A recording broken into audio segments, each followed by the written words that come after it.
Miyeng tabir bu kudimang po ikesana kotamina si kamina sina adom taram oksari mudi ko man kurunjari lonan ikai pun oksari. Sana rasina takak na sanduk jaba jumbalo lamjingi seresta ngasi kun mga suba tangkak miyam da kudul tamjage ngasi ki tangkak ta miyam da kudul tamjaga dari ba topik asi topik ani miyam da kudul tamjage hari ba topik sing adudi ahan bata aikhoi hakchang da sigadaba rasi ki matung ina paknaba dhatu sing amadi loina si khangnatana sathokpa matamda rasi ki matung ina karamba maike sing paknabage habiki matangda masi miyamda kudo tamjage jumbala lamjigi kununga su tangkak aseda kudo tamjage miyeng taminasi rasi tarani thoigi sang sigadaba dhatu sing adudi ahanbada mes rasi ki oina sana siba pai Bris ki oina lupa siba paknai mithun ki oina so lupa siba paknai luna karkat so lupa siba paknai singha rasi ki kori kanya rasi ki lupa tula rasi ki george brisik rasi ki oina kori dhanu rasi ki lupa makar rasi ki misi amadi kumbha rasi ki sana luna minna rasi ki oina lupa tang siba pai amuka miyamda repeat tawjage mes rasi ki oina sana siba pai bris rasi ki oina lupa siba pai mithun rasi ki oina lupa siba pai karkat rasi ki su lupa siba pai singha rasi ki kori siba pai kanya rasi ki lupa siba pai tula rasi ki yot brisik ki kori dhanu ki lupa makar ki misi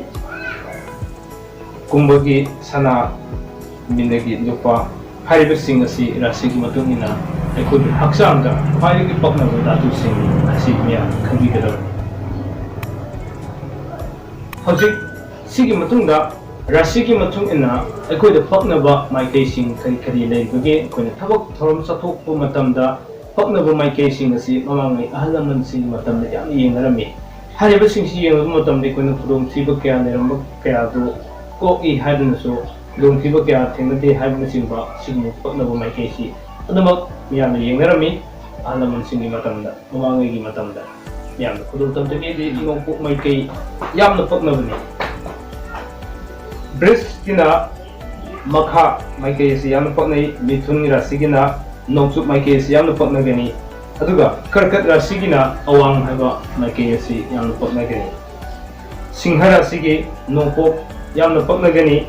loina kanya rasi ki makha maikei si yamna paknagani tula rasi ki nongsup presi ki awang dhanu ki nongpok makar ki makha kumbha ki nongsup minna ki awang paknaba sanaba maikei ni hariba sing asi paknaba maikei sing da sathok sasin amade thabak tawbuna singba hiram khudimukta khwaidagi pai habisi miyamna kawbiroidabani hariba paknaba maikei sing asi amuka hena khangma henabagi damukta miyamna amukana khudol tamjage repeat tawjage mes rasi da pokpa mi gi oina nongpok maikei asi yamna paknai bris rasi gi oina khwaidagi paknaba si makha maikei si paknai mithun rasi gi oina nongsup maikei si yamna paknai karkat rasi gi oina awang maikei si yamna paknai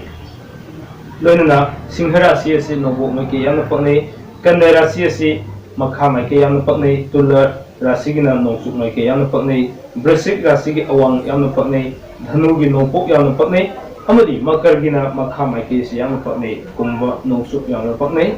minna gi na awang maikei si yamna paknai hariba maikei sing asi isa isagi rasi gi matung ina khwaidagi paknaba maikei singi habisi miyamna kawbiroidabani aduga miyamna khangbigadaba amana mamangdaina episode amada yumbalo lamjingi episode amada so adum thagachakrabani paknaba maikei si aigi pofundami ki matung ina paknaba maikei si adum yengadabani aigi tadoi oigadaba natraga aigi nusi leminagadaba yumbal minagadaba kayadagi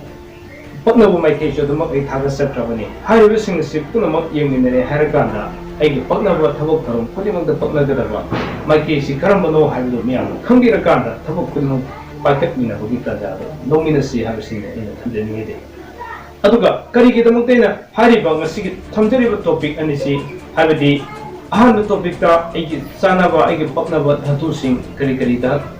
dhatu sing sigani amadi ꯑꯩꯒꯤ ꯔꯥꯁꯤꯒꯤ ꯃꯇꯨꯡ ꯏꯟꯅ ꯄꯛꯅꯕ ꯃꯥꯏꯀꯩꯁꯤ ꯀꯔꯤꯒꯤꯗꯃꯛꯇ ꯌꯨꯝꯕꯥꯜꯂꯣꯟ ꯂꯝꯖꯤꯡꯗ ꯄꯣꯔꯛꯏꯕꯅꯣ ꯍꯥꯏꯕ ꯇꯥꯔꯒꯗꯤ ꯍꯥꯏꯔꯤꯕꯁꯤꯡ ꯑꯁꯤꯅ ꯑꯩꯈꯣꯏꯒꯤ ꯇꯨꯡꯒꯤ ꯑꯐꯕ ꯑꯣꯏꯍꯧꯒꯗꯕ ꯑꯃꯗꯤ ꯌꯨꯝꯕꯥꯜꯂꯣꯟ ꯑꯃ ꯑꯣꯏꯅ ꯂꯩꯕ ꯃꯇꯝꯗ ꯌꯥꯝꯅ ꯃꯇꯤꯛ ꯃꯌꯥꯏ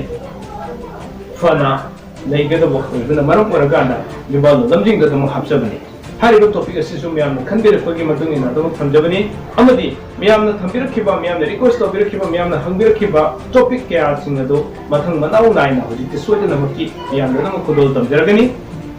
ꯁꯣꯏꯗꯅꯃꯛꯀꯤ ꯄꯤꯛ ꯆꯦꯅꯦꯜꯅ ꯈꯨꯗꯣꯜ ꯇꯝꯖꯔꯤꯕ ꯕ꯭ꯂꯣꯛ ꯈꯨꯗꯤꯡꯃꯛꯁꯤꯡ ꯑꯁꯤ ꯃꯌꯥꯝꯅ ꯂꯧꯕꯤꯔꯀꯥꯟꯗ ꯑꯐꯕ ꯐꯠꯇꯕ ꯈꯨꯗꯤꯡꯃꯛꯇ ꯅꯩꯅꯃꯤꯟꯅꯕꯒꯤ ꯇꯥꯟꯖꯥꯗꯣ ꯂꯧꯃꯤꯟꯅꯁꯤ ꯍꯥꯏꯕ ꯋꯥꯐꯝꯗꯨ ꯊꯝꯖꯔꯀꯥꯟꯗ ꯃꯈꯥ ꯇꯥꯅ ꯃꯌꯥꯝꯅ ꯍꯪꯕꯤꯔꯛꯄ ꯋꯥꯍꯪꯁꯤꯡ ꯑꯗꯨꯒꯤ ꯄꯥꯎꯈꯨꯝ ꯀ꯭ꯋꯦꯁꯟ ꯑꯃꯗꯤ ꯑꯟꯁꯔ ꯄꯤꯅꯅꯕꯒꯤ ꯇꯣꯉꯥꯟꯕ ꯅꯨꯃꯤꯠ ꯑꯃꯁꯨ ꯑꯩ ꯑꯗꯨꯃꯛ ꯊꯝꯖꯔꯒꯅꯤ ꯃꯔꯝ ꯑꯗꯨꯅ ꯃꯌꯥꯝꯅ ꯍꯪꯕꯤꯔꯛꯄ ꯑꯩꯒꯤ ꯋꯥꯆꯞꯇ ꯍꯪꯕꯤꯔꯛꯄ ꯑꯃꯗꯤ ꯀꯃꯦꯟ ꯕꯣꯛꯁꯇ ꯍꯪꯕꯤꯔꯛꯄ ꯋꯥꯍꯪ ꯈꯨꯗꯤꯡꯃꯛꯀꯤ ꯄꯥꯎꯈꯨꯝꯁꯨ ꯑꯗꯨꯃꯛ ꯃꯌꯥꯝꯗ ꯈꯨꯗꯣꯜ ꯇꯝꯖꯔꯒꯅꯤ ꯍꯥꯏꯔꯤꯕꯁꯤꯡ ꯑꯁꯤꯁꯨ ꯑꯩ ꯅꯨꯃꯤꯠ ꯑꯃ ꯈꯥꯏꯗꯣꯛꯑꯒ ꯁꯣꯏꯗꯅꯃꯛꯀꯤ ꯃꯌꯥꯝꯗ ꯈꯨꯗꯣꯜ ꯇꯝꯖꯔꯒꯅꯤ ꯉꯁꯤꯒꯤꯗꯃꯛꯇꯗꯤ ꯋꯥꯐꯝ ꯈꯔꯁꯤꯒ ꯂꯣꯏꯅꯅ ꯄꯤꯀꯦ ꯆꯦꯅꯦꯜꯅ ꯈꯨꯗꯣꯜ ꯇꯝꯖꯕ ꯌꯨꯝꯕꯥꯜꯂꯣꯟ ꯂꯝꯖꯤꯡꯒꯤ 15ꯁꯨꯕ ꯇꯥꯡꯀꯛꯅ ꯑꯗꯣꯝꯕꯨ ꯀꯥꯏꯅꯅꯕꯒꯤ ꯌꯥꯊꯪꯗ ꯂꯧꯖꯔꯒꯦ ꯍꯌꯦꯡ ꯑꯃꯨꯛ ꯑꯅꯧꯕ ꯇꯣꯄꯤꯛ ꯑꯃ ꯑꯗꯣꯝꯒꯤꯗꯃꯛꯇ ꯈꯨꯗꯣꯜ ꯇꯝꯅꯅꯕꯒꯤꯗꯃꯛꯇ ꯁꯦꯝ ꯁꯥꯖꯔꯛꯈꯤꯒꯦ ꯉꯁꯤꯒꯤꯗꯃꯛꯇꯗꯤ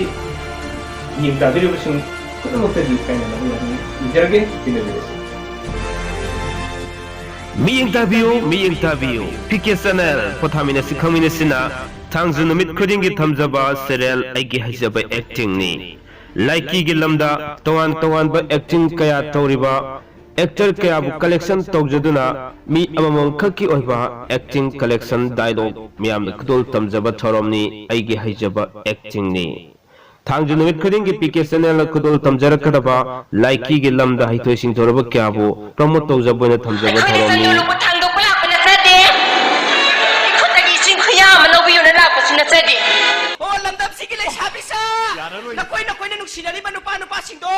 Nayum padringa da munna munna yeng jahoko nakoi biyam na nusiba saba